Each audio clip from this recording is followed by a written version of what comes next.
Bagong-bagong balita po, nasunog ang dalawang bodega ng pintura at lubricant sa Mandawi City, Cebu.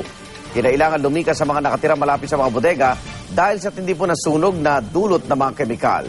May live report si Luan May Rondina ng GMA Cebu. Luan. Igan, dalawang malalaking warehouse sa Mandawi City dito sa Cebu ang tinupok ng apoy kagabi. Alas 11 ng gabi, natanggap ang alarma ng sunog dito sa Barangay Looc, Mandawi City, kaya't agad rumisponde ang mga bumbero. Nagsimula ang sunog sa loob ng isang warehouse ng Cebu Furnitech Marketing na may stock ng mga pintura at thinner.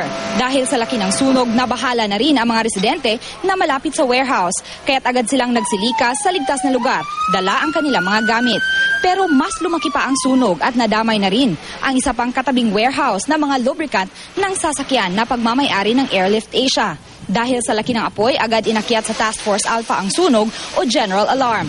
Buti na lang hindi na nadamay ang mga bahay na malapit sa lugar dahil enclosed area ito. Pasado alauna na nang ideklara ng Bureau of Fire Protection na under control na ang apoy. Nahirapan umano ang BFP dahil sa flammable materials ang loob ng warehouse. Nauubusan pa sila ng tubig dahil sa tagal ng pag-aapula ng apoy. Sa kanilang inisyal na investigasyon, naabot sa 2.5 million pesos ang pinsala sa nangyaring sunog.